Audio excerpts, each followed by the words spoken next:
Welcome to Abolition Radio, the broadcast outreach of Love Never Fails, inviting you to join the fight to end human trafficking. Oh, give me eyes to see. Oh, give me strength to lead. You give me all I need. So give me courage to believe. Each week, Abolition Radio sheds light on the darkness of modern slavery, celebrates the work of abolitionists who are fighting for freedom, and equips the church to engage in the work of justice with hope rooted in God's Word. Our goal is to see a radio audience become an army of gospel activists. You're in the neighborhoods we live in. You're in the ones we're passing by. You're in the ones we call our neighbors, and the ones who still escape our eyes. Now, here's the host of Abolition Radio, founder and executive director of Love Never Fails, Ranesha Scott. Thanks, Dave, and welcome to the next installment or the next segment of Abolition Radio. I am so excited today to have with us some youth advocates. Yay for the youth! We have today Michael Martinez from San Jose and Ranesha as well is on the line with us from San Jose. Hi, guys. Hey. Hey. Ranesha, you work there in San Jose at the hub in the Bay Area. Yes, I do. As a youth advocate. Tell us a little about yourself. So I'm 19 years old. I am from San Jose, California, but I was born in Stockton. I entered the foster care system around probably when I was 12 years old, but I didn't wind up getting connected to this drop-in youth center for foster youth until I was 14 and able to qualify for their services. So, I was placed in an out-of-home placement, which is a group home, and I used to go there on a weekly basis to do art and build up my resume and stuff like that. Mm-hmm. And I kind of fell off and I stopped going to the center until I turned 18, and I kind of really started needing to utilize their services more. And with me utilizing those services, they wind up wanting to hire me. And at first, I was just an intern doing poetry jams every Friday for a program called Speak Up. And that led into another internship where I actually became an official county employee. And I'm still working there, and they haven't ended my internship yet. So hopefully it gets to a point where I get permanently hired. Yes, it's crazy working for the county. Yeah, it is. I mean, the whole transitioning thing, it's been a really big part of my life. And I still feel now, although it's been a year, I still feel like I'm transitioning from being a current foster youth to now being a former foster youth, mm-hmm. and being an advocate for them. Because, I'm not only advocating for myself, I'm advocating for the youth who are coming up behind me. I'm advocating for the kids who are still currently going in the same situation, and I'm advocating for the former youth too, as far as their services go and how much help they get when you're out of the system. Yes. So when you say advocating, what do you mean by that? Can you tell our listening audience what you mean and what things you do to advocate? When I say advocating, I mean I'm basically speaking up for the people who have a little voice, or people who don't, for the youth who don't quite understand how the system works. So knowing a big part of advocating for people is, have some type of education towards rights of what's right in the system, what's legally right. And that plays the biggest part in my role, is being able to speak up for these youth that may not have the voice to do it themselves. And also advocating is starting up programs and recreational programs, summer stuff that the kids can do to kind of keep them off of the streets and in a safe and good environment. And with that, it brings so much responsibility. And you can advocate on so many different levels. You can be advocating for that youth to a social worker. You can advocate in the legal justice system. You can advocate in bigger programs that help with laws bills that are passed for the youth. And I'm now starting to kind of get involved with a program called CYC, which is California Youth Connections. And so that's like a really big national-wide program that kind of helps foster youth fight for like their rights, like housing programs, food, school rights. Like there's so many different levels you can advocate on. Great. This sounds so exciting. We have started. It's been a year now. Our Youth Commission against trafficking, and I would love for you to join us. You have a wealth of information to bring to the table, and we have youth who are interested in all those things, those advocating things you mentioned, those services, advocacy services, and that would be great. And I know there's one in particular that I need to talk with you about. So that's great. We'll do that off air. But you mentioned something about poetry drums. Tell me about that. The Speak Up program was a poetry jam that got started a couple years ago, and then when it started, I wasn't really that involved with the hub. But every Thursday and Friday, we'd meet with a group of youth who wanted to be part of this program, and on Thursdays, we'd teach them kind of how to write their poetry, how to dissect songs, maybe they wanted a remix, or just help them kind of express themselves.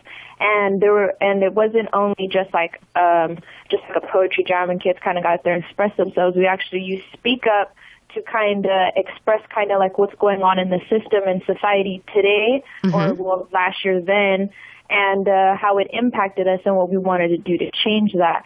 And that was like the big importance. And our quote for that program was called "Closed Mouths Don't Get Fed," meaning speak up. Like if you don't speak up for yourself, then how are people supposed to know what's going on or what they're doing right? Because a lot of the people that work in the county, not all of them are former foster youth, and that's why we need, like, whether you're doing survivor work or you're working with foster youth, you have to have some type of voice in your programs and stuff to tell you whether, what can work, what's going to keep your youth running away from you, and what's going to keep them wanting to work with you. And it goes and working with survivor programs and from being a victim to now being a survivor and being from being a current to former foster youth, I've learned that there's a lot of similarities that play on both sides when it comes to having a youth voice. Like, without that youth voice, without them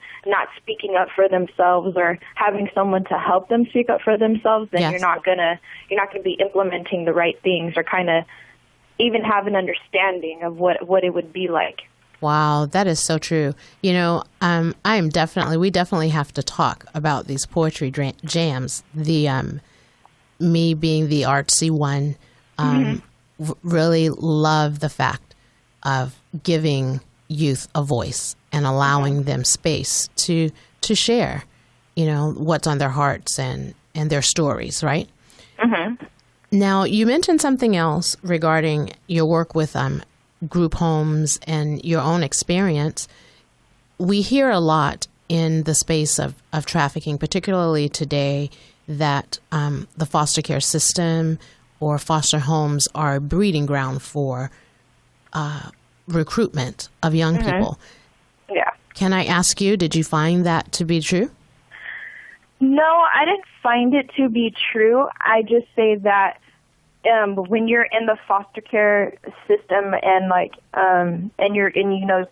usually survivors that if you get arrested for it, you become a dual status, because either you were once in foster care and you end up on probation, and they'll either keep you in both, like in probation and in the foster care system, meaning you'll have a social worker and a probation officer.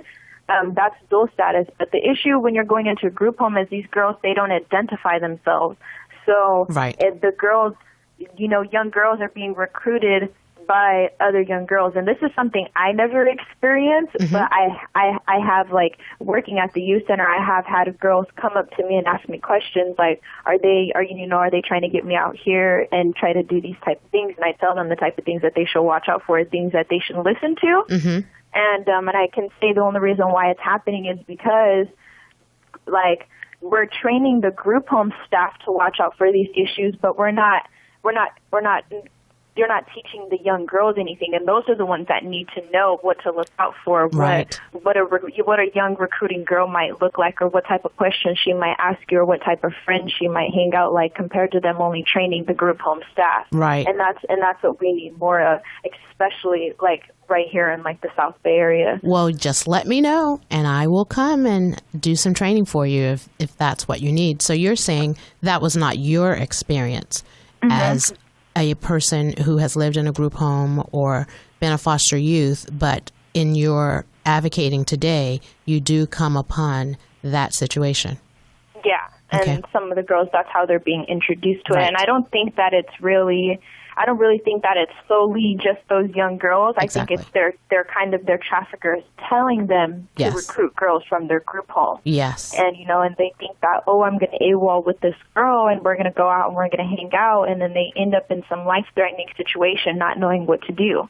Wow. And that's how they get caught up in the life. And it's sad because, like I said, they're not kind of teaching these girls these things. Like, when you go into a group home, not every girl you're going to meet is going to be literally coming from a bad situation at home. She may be coming from the streets. She may be coming from the East Coast. There's no telling what type of girls you're going to meet. Any number of scenarios. Well, we're going to take a break right here, and we'll come back in just a moment with another segment of Abolition Radio.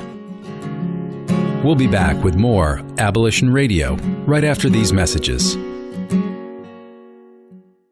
Trash bills weighing you down? At Case Industries, we specialize in lowering waste costs and providing trash consolidation and compaction services for multifamily properties, condos, and commercial shopping centers. Let us help you reduce operating expenses and increase property NOI. Case Industries, saving the planet, saving you money. Contact us today for a property trash and recycling assessment online at caseindustries.us or call 510-566-4223. That's caseindustries.us or call 510-566-4223. Case Industries, the property manager's friend.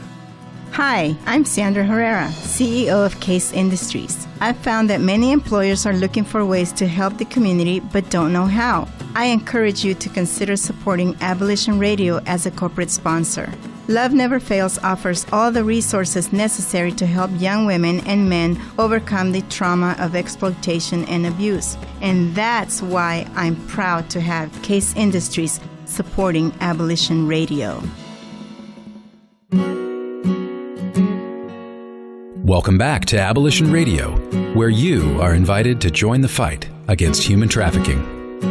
Welcome back to another segment of Abolition Radio, and we are focusing today on youth advocacy and activism amongst our youth here in the Bay Area. And we've been talking with Ranesha, who has been sharing a little bit of her story of how she has taken on the task of helping youth find their voice, and not only find their voice, but use their voice to raise up to be better people.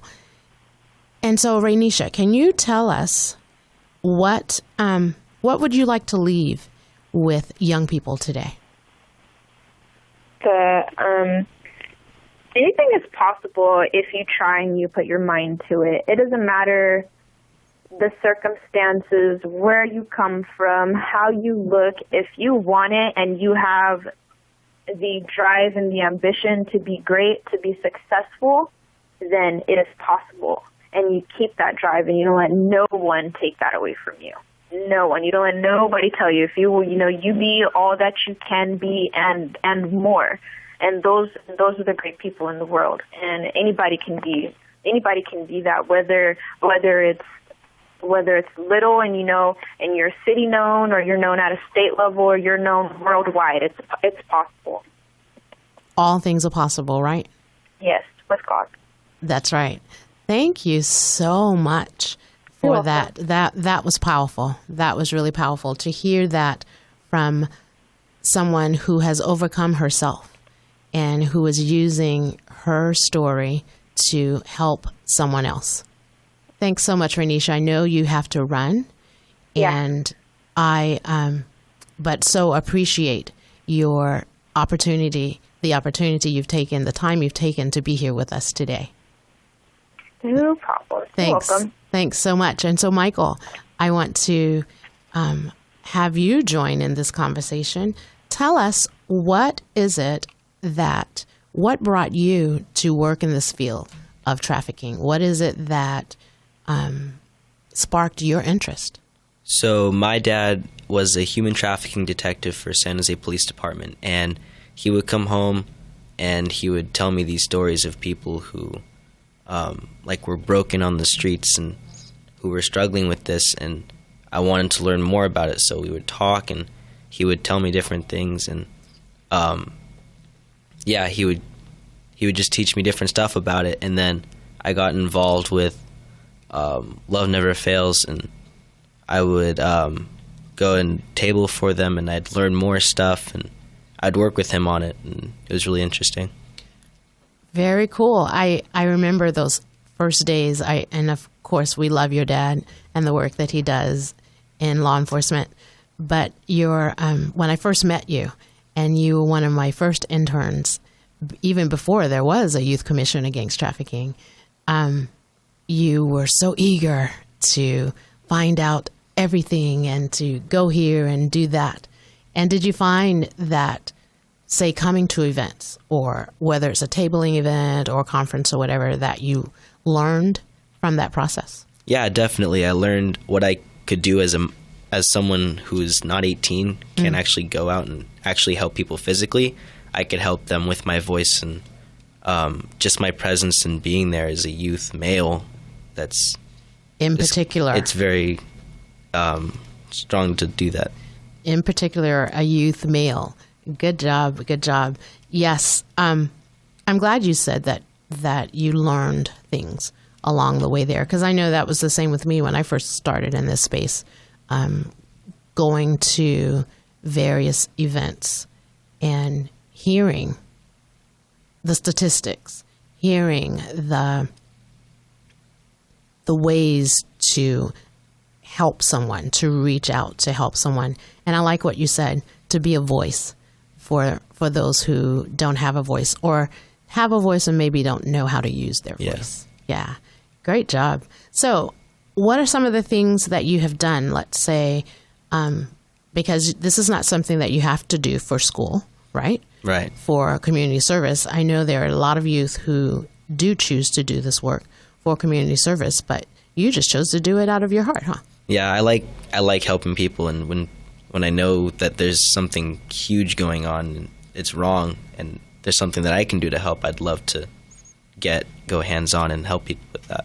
Cool. So I remember that project you did. Yeah. What was that project about? Tell us about it. It was my sophomore year. We had to pick a world problem and then do community service hours to better our community against the problem. So I chose human trafficking, and I partnered with Love Never Fails, and I would go and hand out brochures and talk to people on the streets of Oakland about it, and give them information on it and tell them where they can get more information than what I could tell them, because I didn't know that much information yet. So At that time. So I would do that, and I would go to conferences and table and tell people about that, and then at the same time I'd learn more stuff about human trafficking, and it was a lot of fun. And how was that? I remember the one particular outreach that we did at the Fruitville BART station. How was that for you?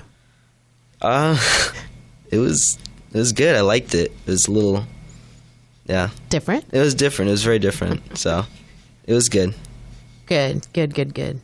Well, so what are you doing currently, or what would you like to do here in the future in this space?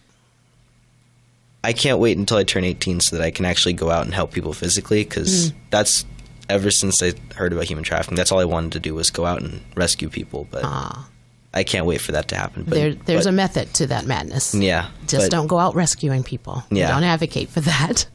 But, in the meantime, I'll keep doing what I'm doing, whatever I can do to help. Great. And we love having you.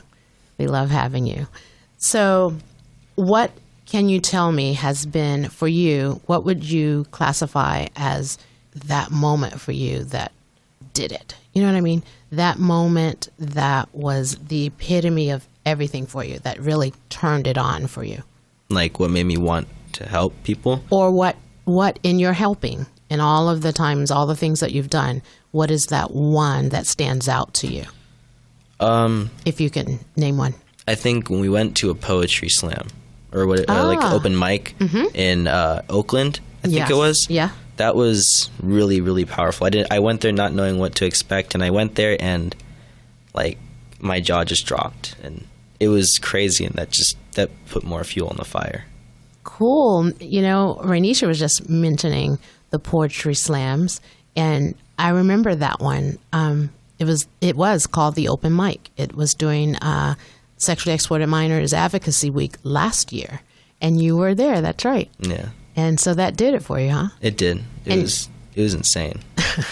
Insanely good. Insanely good. Yeah. Good. I know you have that arts bend as well. And so thinking about getting up there next year, they have that open mic every year, you know. Are you thinking about getting up there next year? You missed this year already. Yeah, I did. Sorry. I don't know about actually getting up in front of the mic. I don't like talking in front of people. Well, so I'll try to overcome that, though. Yes, we'll have to work on that. Yeah, work on it. But, you know, I do also want to tell you congratulations because you were one of the finalists in San Francisco's art contest, youth art contest. And so congratulations. Thank you. On that. When I saw your name, I was like, yay, that's my Michael. Yay. I love that applause track. So we will be right back for another segment of Abolition Radio. We'll be back with more Abolition Radio right after these messages from our sponsors. Hi, this is Vanessa Scott with Abolition Radio, where every week we invite you to join the fight to bring an end to human trafficking. Abolition Radio is the broadcast outreach of Love Never Fails, our nonprofit which is dedicated to the rehabilitation, education, and protection of youth involved or at risk of becoming involved in domestic sex trafficking. Our goal with Abolition Radio is to eradicate human trafficking in all forms, sex trafficking and labor trafficking locally and globally. We are excited to bring this program to KFAX as we will share stories of hope and opportunities to mobilize the body of Christ and turn this audience into an army of gospel activists who will speak up for justice and act on behalf of those who are trapped or recovering from slavery. Find us on Facebook at Abolition Radio or on the web at abolitionradio.org and join me each Saturday at 3 p.m. for an exciting episode of Abolition Radio right here on AM 1100 KFAX. Welcome back to Abolition Radio, where you are invited to join the fight against human trafficking. And welcome back to another segment of Abolition Radio. And I'm so happy that my partner in justice is in the building. Miss Vanessa Scott. Yay. Gosh, and all the people will wave and I will shout to them. Okay, sorry. I was getting ready to go into a monologue there. Thank you, Vanita. So good to see you. And I hear that you had some awesome guests on earlier, Ranesha, and then we have Michael here in the studio. Mm-hmm. Yay. Shout out to Ranesha. I didn't get to talk to you, but surely appreciate you coming on and sharing all the awesome things that you're doing. I know, the work that you do is really helping young folks out in the South Bay. So thanks for that. And then Michael, so I know you touched on some of the areas in which you have been involved with Love Never Fails and just gaining some awareness about human trafficking. And I wanted to just drill down, shift gears a little bit with you because, I know your father who's in law enforcement. And I wonder, being a young man in our culture and, in our society, and then also having sort of this justice person in your household, right? It must be, I'm not sure, but I would imagine that it would be kind of challenging. And here's why I'm saying that. I too have a young man that I've raised, and he said things like, "Mom, you're not human to me." Mostly because of my walk with Christ, and that I don't, I usually try to take the high road. So when people are doing things that are mean to me, I'm like, oh, we'll just pray for them. And he's like, Mom, don't you want to punch him? I'm like, no, I do want to, but I'm not gonna. And then add on the layer of being a justice-oriented person, and you just become like very weird at times. Have you had that experience with your dad? Is it? Definitely. Yeah. His dad is like shaking his head. Leaves me like questioning like what's going on. So, yeah. In what way? So tell me about, I mean, without saying too much, without throwing dad under the bus all the way. What are some scenarios that, as a young man, society is telling you to do this, and then you come home and you're talking to this dad, and he's in law enforcement and he has his belief system. How does that work? I guess like his job conflicts with his faith. Yeah. Like the stuff that he does, it leaves him low. And yeah. He goes to Christ to kind of pour out his feelings and figure out how to deal with those feelings. Good dad. Good dad. Yeah. He goes back and reads his Bible and talks with God, and then goes back to his job and incorporates God into his cases and how he works with people. Yeah. And I think that kind of helps him, because if not, he'd be a completely different person. I feel like he'd be a very darker, harder person. Yeah. That you wouldn't be able to talk to. Gotcha. Cool. Do you notice that I would imagine as he hits the door, there's like a transformation that sort of happens to him where like all that ick from the day starts to ooze off of him. I mean, I'm thinking about me in corporate America where I have to go in and I have to have my suit on and I've got to bring the game face and someone starts trying to one-up me and I've got to, put them in where they need to be and all of that good stuff. And then you come home and you're like, oh, God is love. Yeah. It doesn't happen like right as he walks through the door. It takes about half an hour to an hour for him to transition from work to his house life, like being with his family. Yeah. And that 1 hour after he gets home from work is really hard. Like asking him a question or telling him something like positive is hard to tell him because he deals with so much negative stuff during the day. Right. He can't. It's like it's hard. It's almost hard for him to take it. Yeah. Kind of. So. Yeah. Doesn't relate to it. Doesn't know how to respond to it. Might be abrasive. Put him on the ground. You're like, Dad, this guy did what? He did what? I'm coming. Yeah. No, I understand. So then just contrast for me, you're in your you're in your school environment and, culturally speaking, like, okay, so I've stalked my son's Twitter feed a couple of times. And, confession. He's not listening to this program, so he won't know. You won't tell him, wait right? till I tell him to listen. And I've looked on there, at all the things that people are talking about. And, there's just like a preponderance of slandering women, every name in the book towards women, objectifying women, referring to them by their body parts.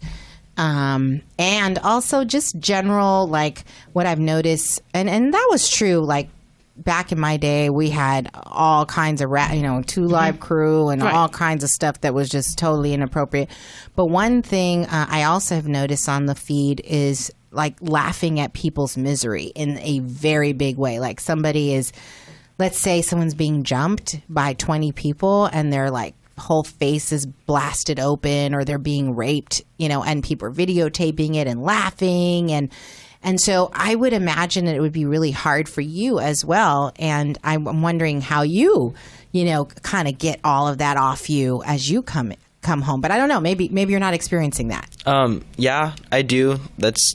People talk about it around school. I think the way that I deal with it is listening to different kinds of music. I listen to Christian rap music and instead of like regular rap music, because all of that is about, like what you said, objectifying women and like degrading them. A lot of it. Yeah. And then the music that I listen to doesn't do that. And I guess that kind of builds a wall around me so that I'm not affected by that kind of thing. That's a really good point. There's a new album out. It's called KB. I don't know if you're familiar with KB, but he has this song called I'ma Just Do It. And I was slapping it. I was slapping it in the car the other day. Sorry. What you know about that, Vanita? Not much. That's needless to say. So I was in the car and I had my son Eric there, and we were driving down the street, and I was like, let me show you what's going down right now. And I put that on, and he was like, oh. He's like, yeah, let's get that. So, and you can have fun with the, Lecrae. Yeah, definitely. My son, Josh Demo. Yeah, Josh, exactly. Yep. Seven. Yeah, my nephew. Yeah. And what was her name again? His sister. Danielle Renee. Yeah, there's so much to pick from now. Crazy there was worshiper. Never had all of that back in the day. So it's really a great time to be young and enjoy hip hop and enjoy, R&B, because there's a lot more variety than there was. What do you listen to? I mainly listen to Lecrae, some Tadashi. Some Tadashi, yeah. It's my jam. That's right. That's right. What was the one? Oh no, that's Transparent. I ain't turning down nothing but my collar. Yeah, you got. Sorry, I have to look him up. Yeah, Transparent is a Bay Area rapper. He's really, really good. And then of course Lecrae has another turn down for what remix type of song, which is fun too. So obviously big fan. And so what else? So you kind of surround yourself with music, a different type of music. Does it have any impact to the kinds of friends that you choose? Yeah, it does. The kind of friends that I choose, my style of talking to people, the way I address people that are older than I am, and the way that I address my peers, and just in general, the way that I talk to people around me. I feel like I don't want to slam people around me, but my generation is not very good at being respectful. Yeah. No, I've heard that. So I try to be respectful, and that's what my parents taught me to do, and that's what the kind of music I listen to that kind of integrates respect. I was just going to say that. I said your parents have a lot to do with that. Yeah. They've taught you in that way. Yeah. So when we come back, actually, I want to talk to you a little bit about Stephen Curry, the new NBA MVP, who is also a young Christian who has taken a stand for Christ, and he's also a baller. Yes. So I want to talk to you about how that inspires you as a young man, and then again how we can take that into general everyday community. There was something that someone from Pine Street out of the East Coast, they're a restorative program in the East Coast. They gave me this, they talked about this story that I thought was really interesting about young men and the respect level. And I'll share that when we come back. And then we can talk some more about Stephen Curry, because who doesn't want to talk about him? Yes, so we'll be right back with another session of Abolition Radio. Thank you. We'll be back with more Abolition Radio right after these messages. This is Pastor Gary from Faith Fellowship in San Leandro. We are so excited about the launch of Abolition Radio every Saturday. And we have seen Love Never Fails under Vanessa Scott grow right here in San Leandro out of our church at Faith Fellowship. And now her ministry, God gave her a passion to get young people out of the sex trafficking and sex slave industry. And she has been doing a phenomenal job. Not only is it locally, but now it's going globally. In fact, I prophesied to her that God was going to use her to go nationwide, and that's exactly what's been happening. She is a woman with a vision, with a direction, and a passion to see these young people come out of this kind of arena. And to God be the glory.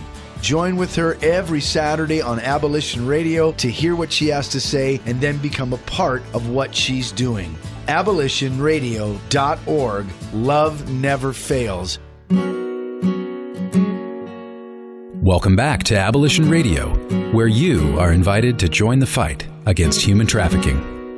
Welcome back to Abolition Radio, the broadcast outreach of Love Never Fails. So, just speaking about this story that I believe her name is Anne from she's the operations director over at Pine Street program out of the I believe they're Boston. I want to say Boston, but they're on the East Coast, and they were participants in the Saffron Strand 6th annual conference for Saffron Strand a week or so ago, and I went there and I heard her speaking, and she's told this story.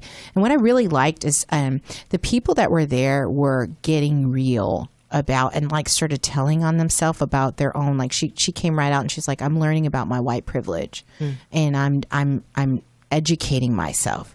And she said, you know, I've had this experience where I went on a bus, and there was a young African American man, and I had my headphones on, and I was listening to Tony Bennett.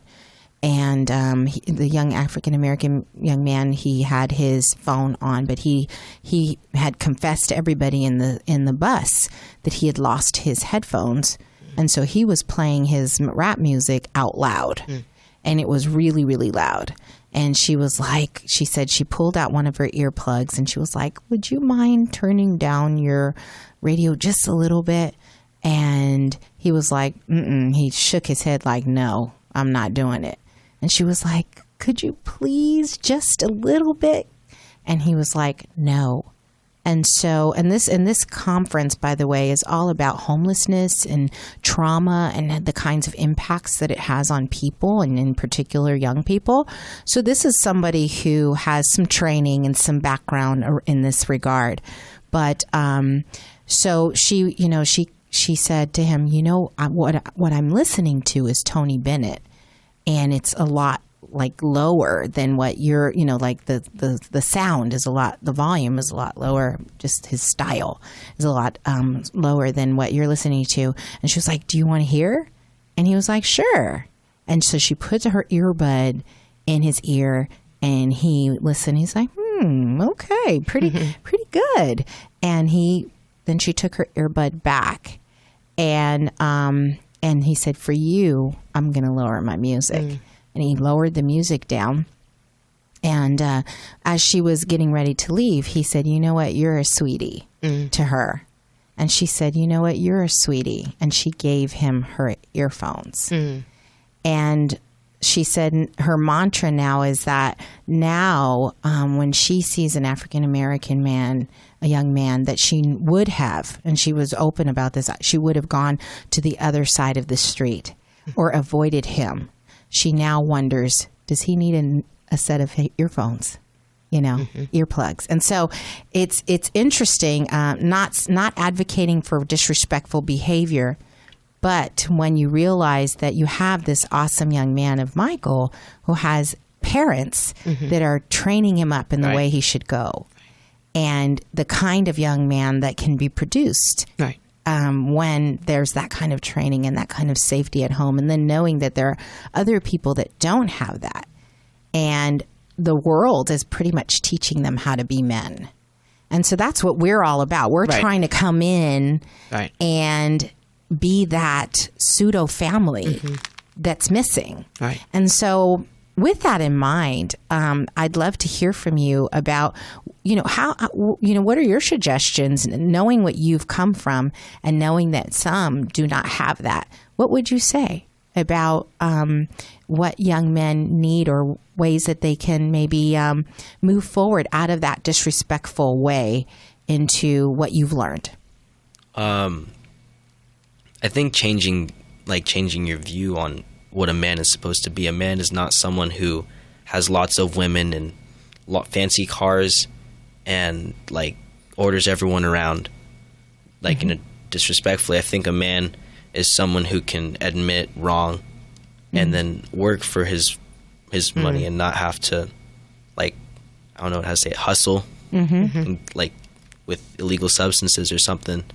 Yeah. So taking maybe a lesser job than, you know, a harder job maybe even. Yeah, taking the harder route instead of the easy way out that sometimes is illegal. Right. Not even the right thing to do. Yeah. So.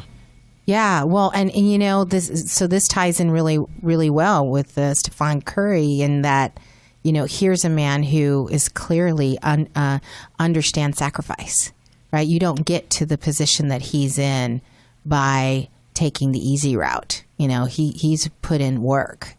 And so I often think, you know, what would the world be like if people would get comfortable with pain, like sacrificial pain, the kind, you know, that says, I don't want to wake up in the morning to exercise or to go to work or whatever, but I'm going to do it anyway. You know, and not to minimize the pain that they may be experiencing already, because I know that firsthand. You know, living in poverty is painful. Living without loved ones, living without love, living without touch, living without shelter. That's hard. But that resilience factor to press forward despite the pain. Have you ever had to endure something that was really painful and just do the right thing even though it was hurting you? Yeah, I can't think of a specific instance, but I know for a fact that I've done it several times. Yeah. How about in sports? In sports, yeah.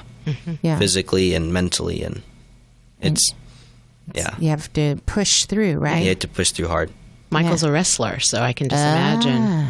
Yeah, like Your weight. having to cut weight. If Yeah. you're 4 pounds over the night before and your coach says you need to be this weight by the next morning at 6 o'clock in the morning, it's already 8.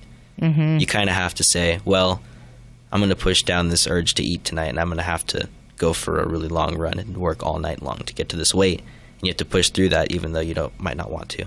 Right. So it's like the mind. You're putting your mental mind. game. Mental game, right? Yeah. Yeah. How about you, Benita? Yes. Like right now. Like we're so hungry. Yes. Does anyone want to sign up for Take Shape for Life? We are so hungry, but we look great. No, but just like you said, you know, accepting those times when, you know, maybe it's not all about you. But sometimes it takes that sacrifice to help someone else or to make it there for yourself. Yeah. Yeah. Yeah, and this is a really hard concept to understand, but something God is kind of revealing to me.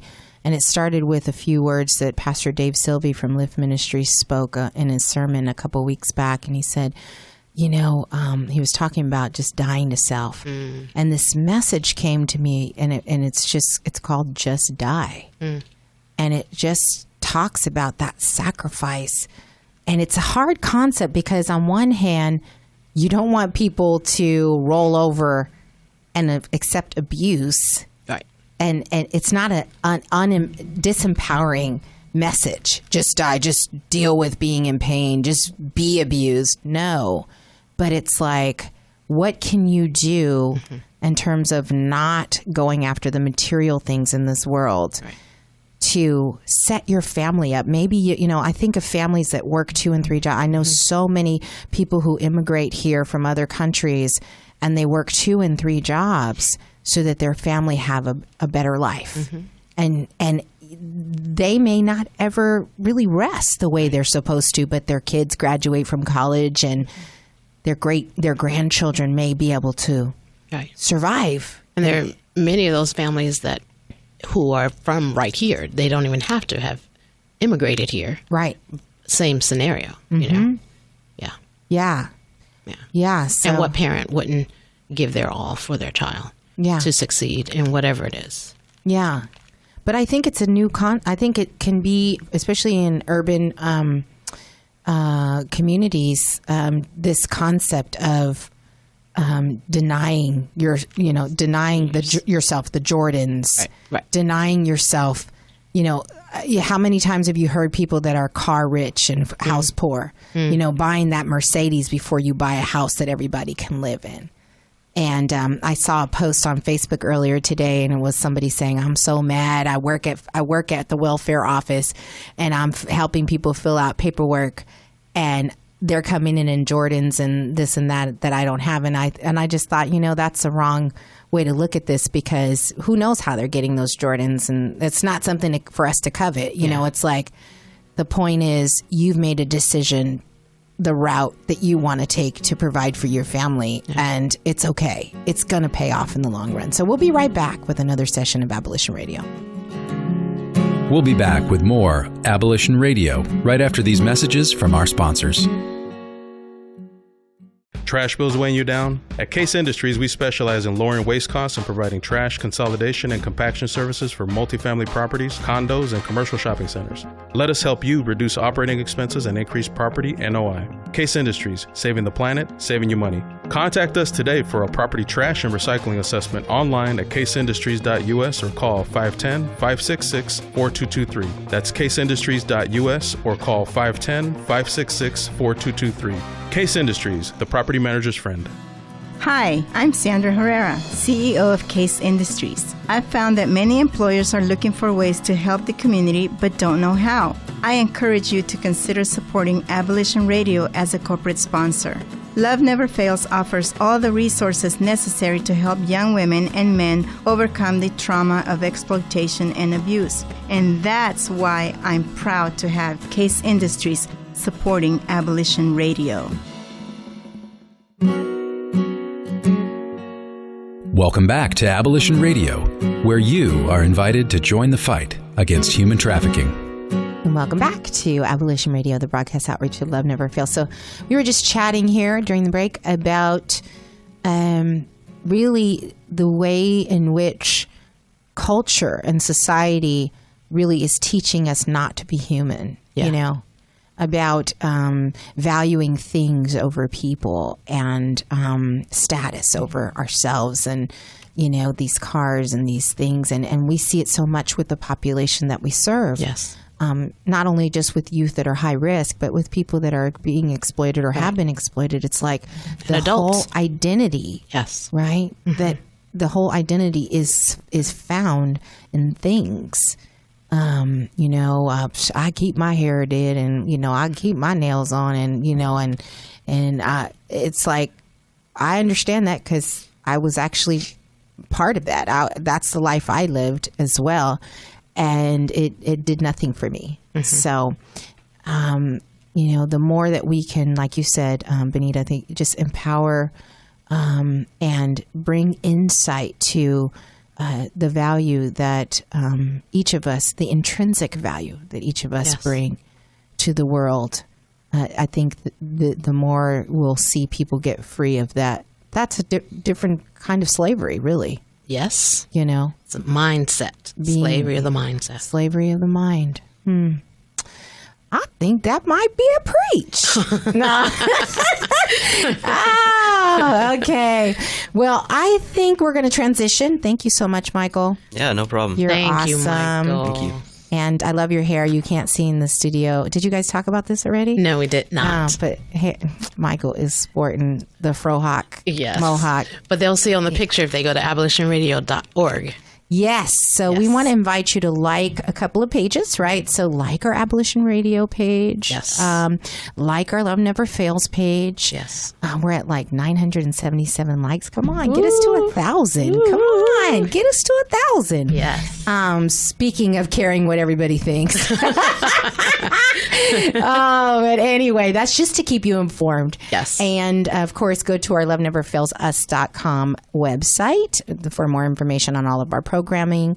And, you know, we'd love to invite you to be interactive. You know, the Facebook page, the Abolition Radio page, be interactive with us. Put something on there. I liked what you said here. I didn't like this. Whatever it is that you want to say, we're up for it. We can handle it. We can take it. Benita, what else do we have going? Well, tonight is our outreach night, and we're going to Stockton. If you are listening to this broadcast right now, meet us at Faith Fellowship at 577 Manor Boulevard in San Leandro at 5:30. We will be heading to Stockton to join up with our partners there, and we're going to walk the streets of Stockton tonight. Also, tomorrow, Happy Father's Day to all the fathers out there listening. Yay! And if, let's say, you by chance haven't gotten anything with that dad yet, tomorrow night at 6 at Regina's Door, a social enterprise of Love Never Fails, there will be a record release party. That sounds funny to say record release party, but record release party at 6 o'clock at 352 17th Street, Oakland, California, at Regina's Door. We would love to see you there. And if you don't have plans for the 4th of July time frame on the 3rd at the Alameda County Fair. Come on out. Love Never Fails will be on the stage there with our Love Never Fails tour at 4 o'clock on the 3rd at the Alameda County Fair. And that's the Family Fun stage, I believe. I just found out. Family Fun stage. So come and join us. Yeah. It's going to be a lot of fun. It's always a lot of fun when we're out there getting all the fair food that I can't eat. But I know. Funnel cakes. We are so hungry. No, I'm just kidding. No. But you know what? The other thing is, if you want a T-shirt, because we're going to be selling T-shirts, but we can't sell it at the fair. So if you want a T-shirt, do hit us up on Abolition Radio Facebook page, and we can get you one of those. Yeah. I believe they're $12. So Okay. anything else we got going? I think that's it for now. Okay, cool. So we just, again, want to thank everyone who's been listening. Thank you for your support. If you would like to sponsor us, our show, we do need your financial support to stay on the air.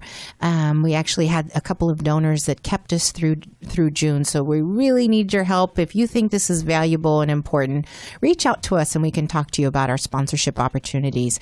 And then, of course, if you're listening and you feel like you could use mentoring, or you want to get involved with education, you want to get involved with Youth Commission Against Trafficking, any of those programs, reach out to us. And you can reach Benita at loveneverfailsus.com. Or if you want to get involved in our community activism in general, it's community@loveneverfailsus.com. And of course, we never want to end our show without making sure that all of you who are listening know that you are loved. Thanks for joining us this week on Abolition Radio. We trust that you've been inspired by these stories of hope and survival, and that you'll accept our challenge to get involved by contacting us at abolitionradio.org, by liking and sharing our page on Facebook, Facebook/Abolition Radio, or by making a contribution directly to Love Never Fails. Abolition Radio is the broadcast outreach of Love Never Fails, which is a donor-supported, nonprofit ministry that Vanessa founded as a way of directly impacting the lives of young people who are trapped in or at risk of becoming involved in sex trafficking. This broadcast needs your involvement and support. To find out more, simply go to abolitionradio.org and click on Love Never Fails. Today's program was brought to you in part by Case Industries and with major support from the staff and membership and donors at Faith Fellowship Church. Our theme song, Courage to Believe, is by Justin McRoberts. Hear more about his passion for justice and art at justinmcroberts.com. Our audio engineer is Jarrell Martin, and this is Dave Naderhood. On behalf of Vanessa, Benita, and the whole team at Love Never Fails, thanks for listening, and thanks even more for taking action to help set captives free. You're in the neighborhoods we live in. You're in the ones we're passing by. You're in the ones we call our neighbors, and the ones who still escape our eyes.